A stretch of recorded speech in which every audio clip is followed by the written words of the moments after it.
بسم اللہ الرحمن الرحیم۔ السلام علیکم بہن بھائیو، بیٹے بیٹیوں، ویلکم ٹو مائی چینل۔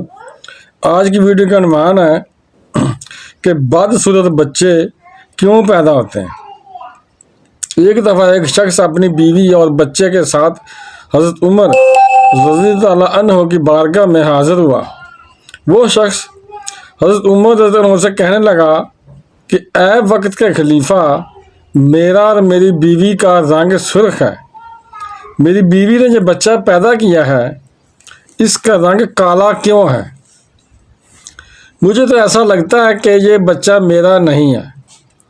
میری بیوی نے کسی کے ساتھ بدکاری کی ہے جس کی وجہ سے اس بچے کا رنگ ہم دونوں کے ساتھ نہیں ملتا۔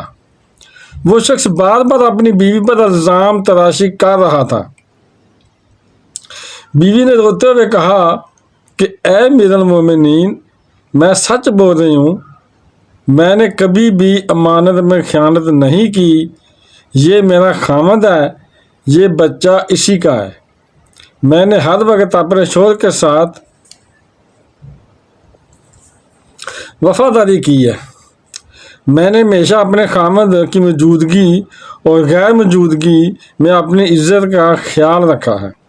میرا شوہر مجھ پر یقین نہیں کر رہا۔ شوہر نے کہا، اے امیر المومنین، میری بیوی جھوٹ بول رہی ہے، یہ بچہ میرا نہیں ہے، یہ بچہ اور کسی کا ہے۔ اگر یہ بچہ میرا ہوتا اس کا رنگ ہم دونوں جیسا ہوتا۔ اس بچے کو دیکھ کر صاف ظاہر ہوتا ہے کہ یہ بچہ میرا نہیں ہے۔ میری بیوی صاف جھوٹ بول رہی ہے۔ بیوی زاروں قطار رو رہی تھی، مسلسل رو رہی تھی۔ خاوند اپنی بیوی کی ایک بات بھی سننے کو تیار نہیں تھا۔ حضرت عمر رضی اللہ عنہ نے سوچا کہ کیوں نہ اس معاملے میں داماد رسول صلی اللہ علیہ وسلم سے مدد لی جائے۔ سبحان اللہ۔ حضرت عمر رضی اللہ عنہ خاوند، بیوی اور بچوں کو ساتھ لے کر حضرت علی رضی اللہ عنہ کے پاس تشریف لے گئے۔ انہوں نے حضرت علی رضی اللہ عنہ کو سلام پیش کیا۔ حضرت علی رضی اللہ عنہ نے سلام کا جواب دیا۔ حضرت علی رضی اللہ عنہ نے دریافت کیا کہ اے عمر، کیسے آنا ہوا؟ حضرت عمر رضی اللہ عنہ نے فرمایا کہ اے علی، ہم ایک مسئلہ پوچھنے کے لیے آپ کے پاس آئے ہیں۔ حضرت علی رضی اللہ عنہ نے خامد سے کہا کہ اے بندے، میں جو کچھ بھی پوچھوں گا تم نے سچ سچ اس کا جواب بتانا ہے۔ اس شخص نے کہا کہ ٹھیک ہے، پوچھئے کیا پوچھنا ہے۔ تو حضرت علی رضی اللہ عنہ نے شخص سے پوچھا کہ اے اللہ کے بندے، جب تیری بیوی حالت حیض میں تھی کیا تو نے اپنی بیوی کے ساتھ ہم بستری کی تھی؟ یہ سن کر اس آدمی نے کچھ دیر تک خاموشی اختیار کی اور پھر کہنے لگا کہ ہاں، یہ سچ بات ہے کہ جب میری بیوی حالت حیض میں تھی تو میں نے اپنی بیوی کے ساتھ ہم بستری کی تھی۔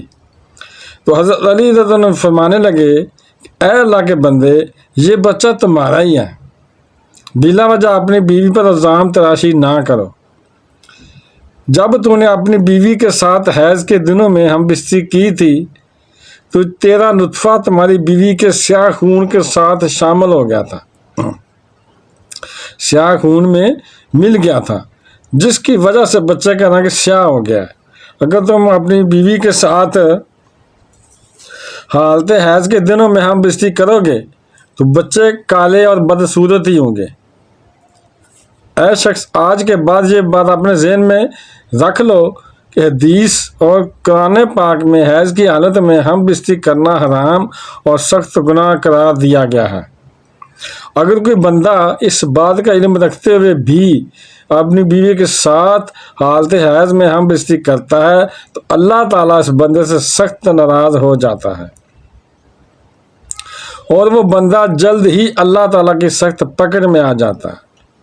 اب ہم آپ کو بتاتے ہیں کہ معذور اور کمزور بچے کن گھروں میں جنم لیتے ہیں۔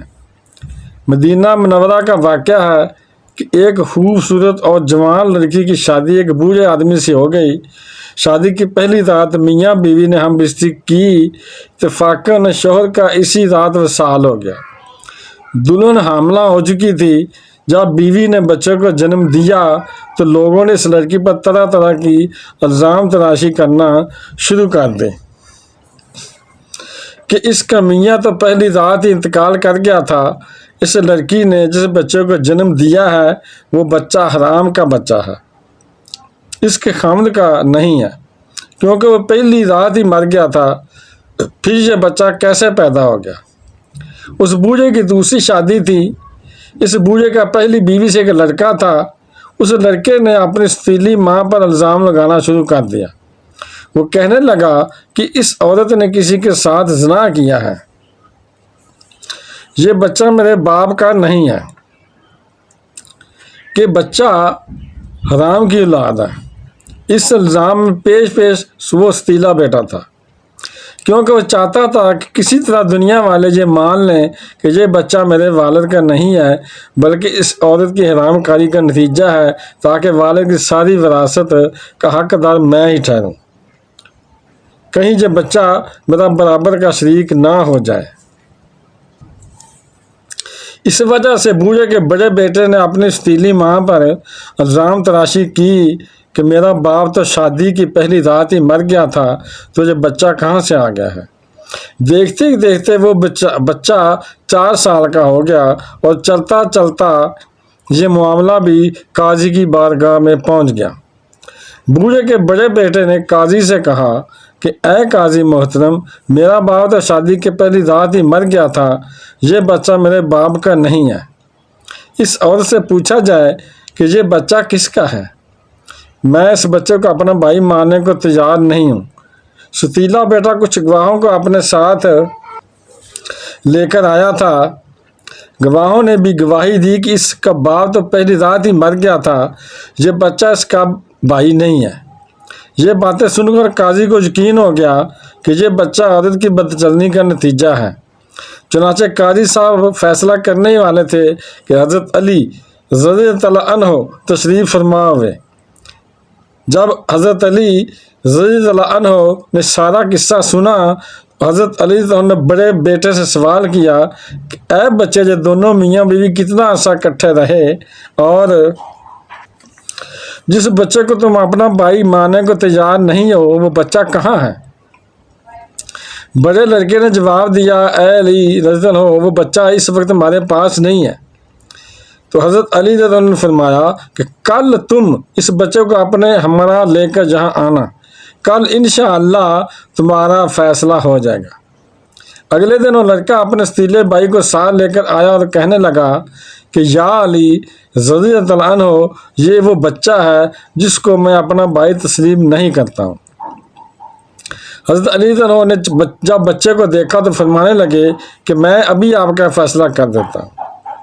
हज़रत अली रज़ियल्लाहु अन्हु ने कुछ और बच्चों को बुलाया और उनसे फरमाया कि जाओ बाहर जाकर खेलना शुरू कर दो।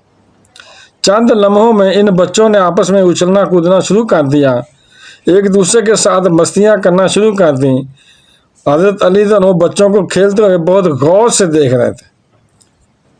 कुछ देर के बाद हज़रत अली रज़ियल्लाहु अन्हु बच्चों को बुलाकर फरमाने लगे कि सब बच्चे एक जगह पर बैठ जाओ।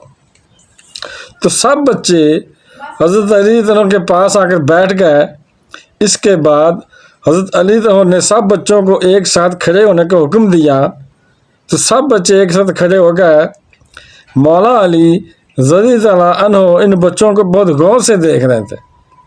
तो हज़रत अली ने देखा कि सब बच्चे बड़ी आसानी से खेल रहे हैं, बैठ रहे हैं, खड़े हो रहे हैं, इनको खेलने बैठने उठने में कोई दिक्कत नहीं हो रही है।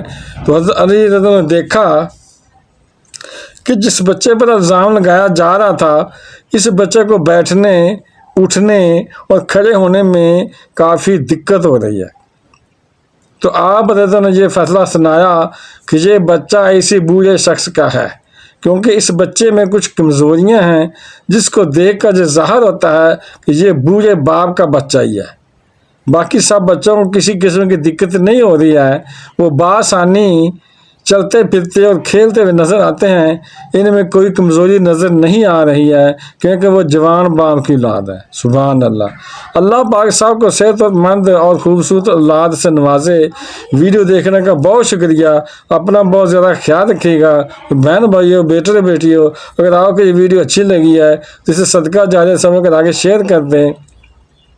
और अगर अभी तक आपने मेरे चैनल को सब्सक्राइब नहीं किया तो लाजमी कर लें और बेल को दबाकर आल पर क्लिक कर दें ताकि मेरी आने वाली अच्छी से अच्छी वीडियोज़ आपको मिलती रहें। चलो मिलते हैं नेक्स्ट वीडियो में। अस्सलाम वालेकुम, खुदा हाफिज़।